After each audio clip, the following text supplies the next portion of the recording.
নমস্কাৰ ই ক্লাছলৈ আটাইকে স্বাগতম জনাইছো আজি আমি দশম শ্ৰেণীৰ সাধাৰণ বিজ্ঞানৰ বিদ্যুৎ অৰ্থাৎ ইলেক্ট্ৰিচিটি অধ্যায়টি আৰম্ভ কৰিবলৈ লৈছো এই অধ্যায়টি আমি কেইবাটাও খণ্ডত অৰ্থাৎ পাৰ্টত পঢ়িম আৰু আজি আমি পাৰ্ট 1 ভিডিওটো আৰম্ভ কৰিবলৈ লৈছো গতিকে আজি আমি শিকিম বিদ্যুৎ প্ৰবাহ আৰু বৰ্তনী বৈদ্যুতিক বৰ্তনী এটাত কেনেদৰে বিদ্যুৎ প্ৰবাহ চালিত হয় তাৰছত বৈদ্যুতিক আধান মানে কি হয়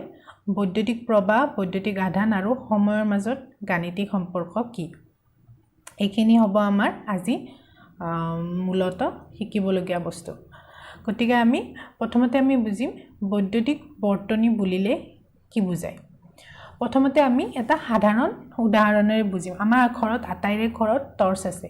যেতিয়া আমি টৰ্চৰ সুইচটো দিওঁ সুইচটো অন কৰো তেতিয়া টৰ্চটো জ্বলে কিন্তু যেতিয়া আমি সুইচটো অফ কৰো তেতিয়া টৰ্চটো নজ্বলে কিয় ইয়াৰ মেইন মূলত কাৰণ হৈছে যেতিয়া আমি টৰ্চটো সুইচটো অন কৰো তেতিয়া ইয়াৰ যেটো বৰ্তনী আছে সেই বৰ্তনীটো সম্পূৰ্ণ হয় কিন্তু যেতিয়া আমি টৰ্চৰ সুইচটো অফ কৰো মানে খুলি থওঁ তেতিয়া বৰ্তনীটো ইনকমপ্লিট হয় যেনেকৈ আমাৰ পাইপ এডালৰে পানী গৈ আছে কিন্তু যদি পাইপডাল আমি মাজতে কাটি দিও তেতিয়া পানী যাব পাৰিব জানো নোৱাৰিব ন হেতু মূৰলৈকে পানী যাব নোৱাৰিব আমি আকৌ পাইপডাল জৰা লগাব লাগিব সেই জৰা লগোৱা কামটো এই চাবিটোই কৰে অৰ্থাৎ এই চাবিটোই বাল্ব আৰু বেটাৰীৰ মাজত সংযোগ পৰিবাহী সংযোগ হিচাপে কাম কৰে গতিকে আমি যেতিয়া সুইচটো দিও তেতিয়া তাৰ মাজেৰে বিদ্যুৎ প্ৰবাহ চালিত হয় আৰু এই বৈদ্যুতিক বৰ্তনীটো সম্পূৰ্ণ হয় গতিকে যেতিয়া সুইচটো অফ থাকে তেতিয়া আমি তাক মুক্ত বৰ্তনী বুলি কওঁ আৰু যেতিয়া সুইচটো বা অসম্পূৰ্ণ বৰ্তনী বুলি কওঁ আৰু যেতিয়া সুইচটো অন থাকে তেতিয়া আমি তাক সম্পূৰ্ণ বৰ্তনী বুলি কওঁ গতিকে বিদ্যুৎ প্ৰবাহৰ নিৰৱচ্ছিন্ন বা বন্ধ পথ এটাকে এটো এটা হৈছে পথ যেনেকৈ পানী যাবৰ কাৰণে পাইপডাল এটা পথ হিচাপে কাম কৰে ঠিক তেনেদৰে এই বিদ্যুৎ যাবৰ বাবে বৰ্তনীটো এটা পথ হিচাপে কাম কৰে আৰু আমি তাত বেলেগ বেলেগ ধৰণৰ উপাদান যেনেকৈ বাল্ব আমি ইয়াতে আমি বাল্ব দেখাইছো আৰু ইয়াতে এইটো হৈছে বেটাৰী এটা দেখাইছো আৰু এইটো হৈছে সুইচ এতিয়া আমি বাকিবোৰ কি উপাদান আমি ব্যৱহাৰ কৰো বৰ্তনী এটাত এটা এটাকৈ শিকি যাম এতিয়া আমি বৈদ্যুতিক উপাদান আৰু প্ৰতীকসমূহ কি এটা এটাকৈ শিকিম গতিকে এই উপাদানসমূহ আমি মনত ৰাখিব লাগিব আমি মনত এটা এটাকৈ এই চিহ্নবোৰ বা সিম্বলবোৰ মনত ৰাখিব লাগিব তে বৈদ্যুতিক কোষ বা বেটাৰীৰ আমি সিম্বল বা চিহ্নটো হৈছে এনে ধৰণৰ ইয়াতে আমি দুটা আজ ব্যৱহাৰ কৰো যেটো দীঘল আছে সি পজিটিভ সাইড বা যোগাত্মক দিশটো দেখায় আৰু যেটো ছুটি আছে হেতু সদায় নেগেটিভ সাইডটো দেখায় যেতিয়া পজিটিভ সাইডত সদায় প্ৰটন বেছি থাকে মানে ইলেক্ট্ৰন কম থাকে আৰু নেগেটিভ সাইডত সদায় ইলেক্ট্ৰন বেছি থাকে আৰু প্ৰটন কম থাকে কাৰণ প্ৰটন হৈছে ধনাত্মক আধানযুক্ত আৰু ইলেক্ট্ৰন হৈছে ঋণাত্মক আধানযুক্ত মানে ইয়াতে ইলেক্ট্ৰন বেছি আছে আৰু ইয়াতে প্ৰটন বেছি আছে ঠিক তেনেদৰে আমি এটাৰ জায়গাত যদি অধিক দুটা বা তাতকৈ অধিক বেটাৰী ব্যৱহাৰ কৰো তেতিয়াহলে আমি এনে ধৰণে দেখাও এটাৰ পিছত এটা আকৌ আমি বাল্বৰ চিহ্ন হৈছে এনে ধৰণৰ আকৌ দুটা বা তাতকৈ অধিক তাৰ যদি আমি দুটা বা অধিক তাৰ কাটি জোৰা লগাই দিও আমি যে তাৰটো কাটি পেলাই এটা তাৰৰ লগত এটা তাৰ জোৰ লগাও আৰু সেলোতে ওপৰত বান্ধো ন তেনেকুৱা হেতু হৈছে তাৰৰ সংযোগ ইয়াতে এটা তাৰ এটাৰ লগত মিলিত হৈছে গতিকে তাক আমি সংযোগী তাৰ বুজাবলৈ আমি এনে ধৰণৰ চিহ্ন ব্যৱহাৰ কৰো কিন্তু যদি আমাৰ এটা তাৰৰ ওপৰেৰে পাৰ হৈ গৈছে মানে আমাৰ এটা তাৰৰ ভিতৰত কপাৰ থাকিলে কপাৰৰ ওয়্যাৰ বিলাক বা তাৰ বিলাক আছে তাৰে ওপৰত এটা আৱৰণ এটা থাকে ন ৰাবাৰৰ আৱৰণ এটা থাকে সেই আৱৰণটোৰ ওপৰেৰে আৰু এডাল তাৰ পাৰ হৈ গৈছে মানে ভিতৰৰ যিখিনি কপাৰ আছে সেই কপাৰখিনি বাহিৰৰ এইডাল তাৰৰ কপাৰৰ লগতো সংযোগত আহা নাই ন গতিকে হেতু হৈছে সংযোগবিহীনভাৱে এটাৰ ওপৰেৰে এটা জাস্ট পাৰ হৈ গৈছে কিন্তু হিহতে এটা আনটোক ভিতৰত কাটাকাটি কৰা নাই বা ভিতৰত সিহঁতে সংযোগত আহা নাই তেনেধৰণে তাৰক বুজাবলৈ আমি এনেধৰণৰ প্ৰতীক ব্যৱহাৰ কৰোঁ যেতিয়া প্লাগ বা চাবি এটা বন্ধ হৈ থাকে তেতিয়া বৰ্তনী এটা খোলা হৈ থাকে মানে বৰ্তনীটো কাটি থোৱা আছে তেনেধৰণৰ চিহ্ন বুজাবলৈ আমি এই ধৰণৰ চিহ্ন ব্যৱহাৰ কৰোঁ আৰু যেতিয়া মাজত এটা ডট দি দিওঁ বা এটা ফুট এটা দি দিওঁ তেতিয়া সেই প্লাগ বা চাবিটো বন্ধ বুজায় আকৌ ৰ'দ আৰু ৰ'দ বুলি ক'লে আমি এইটো এটা হৈছে উপাদান ৰ'দক আমি কেনেধৰণে ব্যৱহাৰ কৰোঁ যেনেকৈ গতিক যেনেকৈ ৰ'দ দিব পাৰি বা বাধা দিব পাৰি তেনেকৈ যেতিয়া বিদ্যুৎ প্ৰবাহ এটা পৰিবাহী তাৰেৰ মাজেৰে পাৰ হৈ যাব সেই তাঁৰডালৰ বা সেই যিটো ইকুইপমেণ্ট বা যিটো সঁজুলিৰ মাজেৰে পাৰ হৈ যাব বৈদ্যুতিক সঁজুলিৰ মাজেৰে পাৰ হৈ যাব তেতিয়া তাৰ এটা নিজস্ব বাধা এটা দিয়ে যেনেদৰে তুমি ৰাস্তাৰে গৈ থাকোঁতে সেই ৰাস্তাৰ মাজত এটা স্পীড ব্ৰেকাৰ থাকিলে সেই স্পীড ব্ৰেকাৰটোৱে তোমাৰ গতিক বাধা দিব সেইটো এটা ৰোধক হয়নে সেই স্পীড ব্ৰেকাৰটো এটা ৰোধক হয় আৰু সেই স্পীড ব্ৰেকাৰটোৱে তোমাৰ গতিক ৰোধ দিছে ঠিক তেনেদৰে বৈদ্যুতিক প্ৰবাহত ৰোধ দিয়ে আৰু এই ৰোধকৰ বিষয়ে আমি পিছত ইয়াৰ বহুতখিনি কথা আমি এটা এটাকৈ পিছত শিকি যাম আকৌ যদি সেই ৰোধকৰ যিটো ৰোধৰ পৰিমাণ আছে সেই পৰিমাণটো যদি আমি পৰিৱৰ্তন কৰাব পাৰোঁ তেতিয়াহ'লে তাক পৰিৱৰ্তনশীল ৰোধক বোলে বা ৰিঅ'ষ্টেট বোলে আকৌ এইটো এনেকৈ দেখাব পাৰি বা আমি কাৰ্চিনডাল এনেকৈও দেখাব পাৰোঁ পৰিৱৰ্তনশীল ৰোধক বা ৰিঅ'ষ্টেট ঠিক আকৌ আমি দুটা ইনষ্ট্ৰুমেণ্ট বা সঁজুলি ব্যৱহাৰ কৰোঁ এটা হৈছে এমিটাৰ আৰু এটা হৈছে ভোল্টমিটাৰ এমিটাৰেৰে আমি বিদ্যুৎ প্ৰবাহ কিমান চালিত হৈছে সঁজুলি এটাৰ মাজেৰে বা এটা পৰিবাহী তাৰৰ মাজেৰে সেয়া জুখিব পাৰোঁ গতিকে তাৰ প্ৰতীকটো এনেধৰণৰ আকৌ ভোল্টমিটাৰ হৈছে বিভৱ ভেদ যেতিয়া বেটাৰী এটা থাকে বেটাৰী এটাৰ এটা পজিটিভ ছাইড থাকে আৰু এটা নিগেটিভ ছাইড থাকে সেই দুটাৰ মাজৰ যিটো পজিটিভ আৰু নিগেটিভৰ মাজৰ যিটো বিভৱ ভেদ আছে সেই বিভৱ ভেদটো জুখিবৰ কাৰণে আমি ভোল্টমিটাৰ ব্যৱহাৰ কৰোঁ গতিকে এইখিনি হৈছে মূলতঃ আমি এটা বৰ্তনীত ব্যৱহাৰ কৰা বিভিন্ন ধৰণৰ উপাদান এই গোটেইবোৰ চিহ্ন আৰু তাৰ নামবিলাক আৰু তাৰ কামবিলাক আমি মনত ৰখা উচিত এতিয়া আমি বিদ্যুৎ প্ৰবাহ বুলিলে কি বুজায় সেয়া বুজিবলৈ চেষ্টা কৰিম তে বিদ্যুৎ প্ৰবাহৰ সংজ্ঞাটো বুজাৰ আগতে আমি এটা কথা বুজিবলৈ চেষ্টা কৰিম এইটো ধৰা হ'ল এইটো এটা পৰিবাহী তাঁৰ যেনেদৰে আমি এটা তাঁৰ আছে তাৰৰ টুকুৰাটো আমি কাটি আনিছোঁ বা এটা ল'ৰ টুকুৰা বুলিও ক'ব পাৰি কাৰণ ল'ৰ তাৰ টুকুৰাৰ মাজেৰে পাৰ হৈ যাব কাৰেণ্ট কিন্তু যদি আমি প্লাষ্টিকৰ এইটো যদি আমি পেন এটা লওঁ এই পেনটোৰ মাজেৰে যদি এইটো আমি নিপটো আৰু এইখিনি গুচাওঁ অনলি এইটো প্লাষ্টিকৰ আৱৰণটো যদি আমি লওঁ এই প্লাষ্টিকৰ আৱৰণটোৰ মাজেৰে কাৰেণ্ট পাৰ হৈ যাব পাৰিব জানো নোৱাৰে কিয় নোৱাৰে ই ধাতুৰে তৈয়াৰী নহয় যেতিয়া ধাতুৰে তৈয়াৰী বস্তু এটা লওঁ আমি বা এটা টুকুৰা এটা লওঁ তাত বহুত সংখ্যক ফ্ৰী ইলেক্ট্ৰন বা মানে মুক্তভাৱে বিচৰণ কৰি থকা ইলেক্ট্ৰন থাকে যেতিয়া আমি সেই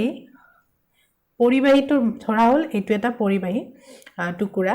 সেই পৰিবাহী টুকুৰাটোৰ দুটা ছাইডত আমি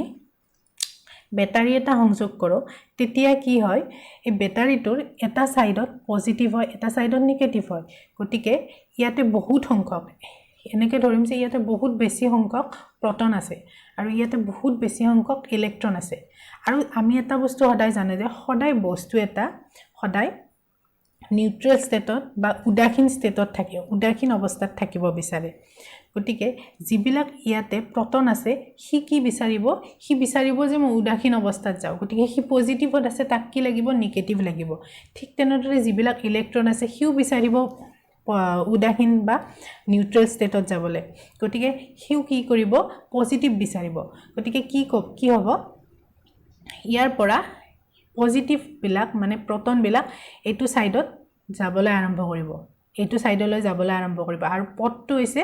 এই পৰিবাহী তাঁৰডাল গতিকে এই পৰিবাহী তাঁৰডালৰ মাজেৰে ই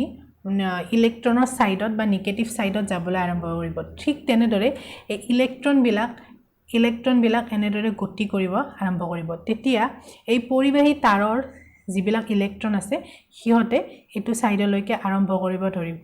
পৰিবহন কৰিব ধৰিব তেতিয়া এটা ইলেক্ট্ৰনৰ সোঁত বব গতিকে ইয়াতে আমি দেখিম যে ইপিনে এইটো মাইনাছৰ পৰা প্লাছলৈকে ইলেক্ট্ৰনৰ সোঁত বব ঠিক তেনেদৰে প্লাছৰ পৰা মাইনাছলৈকে কি হ'ব প্ৰটনৰ সোঁত বব গতিকে ইয়াতে দুটা দিশ আছে কিন্তু আমি বৈদ্যুতিক গতিকে কোনটো দিশক আমি বিদ্যুৎ প্ৰবাহৰ দিশ বুলি ধৰিম সেইটো বহুত বেছি ইম্পৰ্টেন্ট হয় গতিকে যিটো দিশত ঋণাত্মক আধানৰ পৰা ঋণাত্মক আধানযুক্ত ইলেক্ট্ৰনবিলাক ধনাত্মক সাইডলৈকে আহিছে সেইটো দিশ আমি বিদ্যুৎ প্ৰবাহৰ দিশ হিচাপে নধৰো কিন্তু যিটো প্ৰটনৰ দিশ হ'ব অৰ্থাৎ পজিটিভ সাইডৰ পৰা নেগেটিভ সাইডলৈকে যোৱা যিটো দিশ আছে সেই দিশটোক আমি ইয়াত বিদ্যুৎ প্ৰবাহৰ দিশ বুলি ধৰিম এটা বিদ্যুৎ বৰ্তন এইটো হৈছে বহুত বেছি ইম্পৰ্টেন্ট এটা কথা হয় তোমালোকে এইটো মনত ৰাখিবা যে ইলেক্ট্ৰনৰ গতিৰ বিপৰীত দিশত আমি বিদ্যুৎ প্ৰবাহৰ দিশ ধৰো ঠিক আছে আকৌ বিদ্যুৎ প্ৰবাহৰ ইউনিট হৈছে বা একক হৈছে এম্পিয়াৰ যাক আমি এৰে বুজাও গতিকে আমি বিদ্যুৎ প্ৰবাহ বুলিলে সংজ্ঞাটো হৈছে এনে ধৰণৰ একক সময়ত কোনো বিশেষ ক্ষেত্ৰফলৰ মাজেৰে চালিত আধানৰ পৰিমাণে হৈছে বিদ্যুৎ প্ৰবাহ গতিকে আমি এই সংজ্ঞাটো মনত ৰাখি থোৱা উচিত অলপ আগত আমি কৈছিলো যে ইয়াতে প্ৰটন বহুত আছে আৰু ইয়াতে ইলেক্ট্ৰন বহুত আছে যেতিয়া এটো সাইডত প্ৰটন বহুত আছে আৰু এটো সাইডত ইলেক্ট্ৰন বহুত আছে মানে ইয়াতে ধনাত্মক আধান আছে আৰু ইয়াতে ঋণাত্মক আধান আছে এতিয়া আধান মানে কি হে আমি বুজিম আধান হৈছে পদাৰ্থৰ এটা ধৰ্ম যেনেকে ইলেক্ট্ৰনৰ এটা ধৰ্ম হৈছে তাৰ নিগেটিভ আধান মানে ঋণাত্মক আধান ইলেক্ট্ৰনৰ এটা ধৰ্ম হৈছে ঋণাত্মক আধান ঠিক তেনেদৰে প্ৰটনৰ এটা ধৰ্ম হৈছে ধনাত্মক আধান আকৌ গতিকে আধান আমি গম পালো দুটা ধৰণৰ ধনাত্মক আৰু ঋণাত্মক প্ৰটনৰ ধনাত্মক আধান ইলেক্ট্ৰনৰ ঋণাত্মক আধান আৰু আধানৰ পৰিমাণ কিমান হয় এই পৰিমাণটো আমি সদায় মনত ৰখা উচিত এইটো বস্তু তোমালোকে মনত ৰাখি থবা যে প্ৰটনত থাকে 1.6 * 10⁻⁻19 আকৌ ইলেক্ট্ৰনত সম পৰিমাণৰে আধান থাকে কিন্তু হি ঋণাত্মক হয় গতিকে -1.6 * 10⁻⁻19 আকৌ আধানৰ এটা বহুত ইম্পৰ্টেন্ট তাৰ